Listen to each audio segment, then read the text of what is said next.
So much. We appreciate that. Jess Menton, she's sitting in for Alex Steele, and we are live here in our Bloomberg Interactive Brokers studio. We're also streaming live on YouTube as well. Big speech for Kamala Harris tonight to wrap up the Democratic National Convention in Chicago. The question is, how much policy will be in this speech? Let's check in with Nathan Dean. Nathan Dean, he's a senior policy analyst for Bloomberg Intelligence. He's down in Washington, D.C., for better or for worse. Nathan, big speech for Kamala Harris today. What are you expecting to hear from VP Harris? So I think it's going to be somewhat light on details. I mean, this isn't one of those campaigns where we're getting really deep into the policies at the moment, but I do think that Vice President Harris is going to reflect on policies that sort of impact or the middle to low income consumer.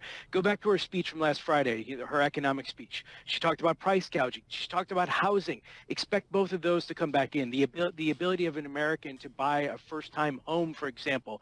We're going to see probably some statements on that. But overall, this speech is a vision speech. I mean, this isn't going to get into the weeds of certain tax credits or anything like that.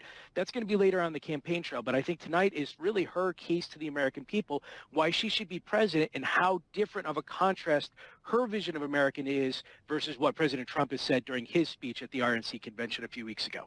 To your point, Nathan, you were mentioning what we heard from Kamala Harris last week at a rally, and she had basically talked about her plans, as you know, for this opportunity economy for the middle class, but did point out that it was going to roll out those policy ideas in the weeks ahead. So to your point, when you're thinking about that, we probably won't get as specifics here. Once we do hear more about and what they want to include in sort of these policies, how much of this is really when you're thinking about more specificity versus a broader approach? Because there have been times she's been on the trail where sometimes, especially how that works in politics, if you're too specific, sometimes people can come back at you if you don't deliver on some of those policy type goals. So when you're thinking about the specificity versus how broad approach here and the coming weeks when they roll this out, how do you think that administration could potentially sort of roll this out? Yeah, so I don't think you're going to get the specifics like you would on a quote-unquote normal campaign. Look, she's only had a few months to between the time that she declared and time that you get to the election. And, I would always this is the number one thing we always tell our clients to do is that no matter what statement she says on the campaign trail, and the same goes for President Trump, you got to go back to the musical Hamilton when Aaron Burr says, how are you going to get your debt plan through? And Hamilton says, well, I'm going to listen to you, aka negotiate. Pretty much every statement that the president says on a campaign trail or vice president is going to have to be negotiated because the odds of Kamala Harris having the opportunity to unilaterally implement a lot of what she said, this $20,000, $25,000 tax credit for new home buyers is a perfect example. She's most likely going to have to negotiate with Republicans. So, you're going to see these broad, grandiose goals, if you will. She's probably not going to get into the specifics because she doesn't need to for this election cycle. But ultimately, remember, how is she going to get that plan through? Nathan, how far to the left do you think Kamala Harris will go in kind of her platform and her stump speech versus maybe trying to stay a little bit more centrist? I think it's going to be more centrist. Our view is that, that she's going to be progressive in certain areas like the consumer sector.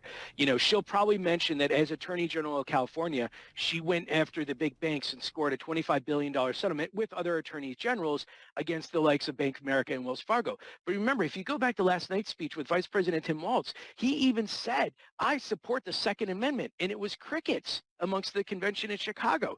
So you are going to see this moderate take, if you will, this reach for moderate voters out there because, it's just one of those things where I think politically they need to have this grandiose coalition, both the progressive side of the Democratic Party and the Democratic side of the party.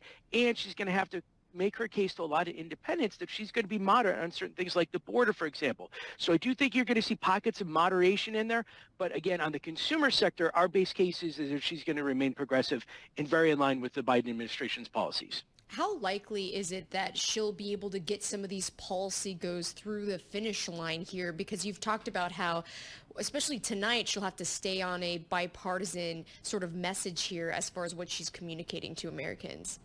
Yeah, so I think the most important thing to pay attention to tonight is tax, because President Trump's tax cuts from 2017 expire for the individuals at the end of 2025. For those of you in New York and New Jersey, the SALT cap deduction expires at the end of 2025. So no matter what happens, next year is going to be a tax reform debate. So if Kamala Harris comes out and says, I want to increase the corporate tax rate to 28%, you have to pay attention to it. Now, if she has both the House, the Senate, and the presidency, she can do a lot of unilateral actions on the tax issues. But because we don't think she's going to be able to do that, the Senate's kind of looking like kind of difficult for the Democrats at the moment. It's going to be negotiated. So if she says that I want to go to a 28% tax increase, more likely than not, you're probably looking at 21 to 22% to keep those individual tax rates cut. And for those of you in New York and New Jersey, I was talking to our tax analyst, Andrew Silverman, about this. We actually think there could be some opportunity to keep that that state and local tax deduction if she were to win. Interesting. I'll tell Matt Miller that because that is front and center for him. From the policy perspective, from you geeks in Washington, D.C., Nathan, I mean that with the most affection possible because you are the best down there, this policy stuff. What's still a great unknown for President Harris, Vice President Harris? Is there some policy issues that we just don't have a good feel for where she is?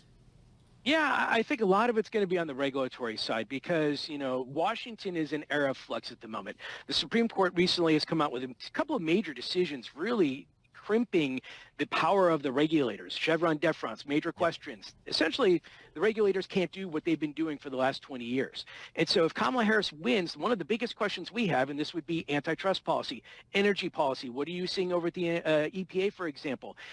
Are they going to continue as is, and are they going to push these rulemakings down only to get caught up in the courts, or is essentially rulemaking activity in this space is going to effectively stop? That's one of the biggest questions we have, and the most exposed sectors to it are really big tech, antitrust, and energy, because if they pull back on the regulatory side, you're going to have this policy status quo, and maybe those industries, it could take a little bit of a breather and say, okay, let's work in this area what we got right now.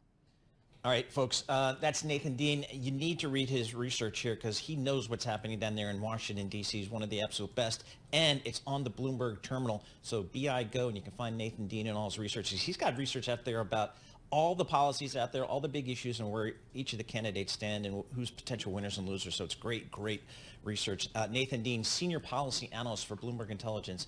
Again, he's down there in the swamps of Washington, D.C., but he gets it done. He knows everybody.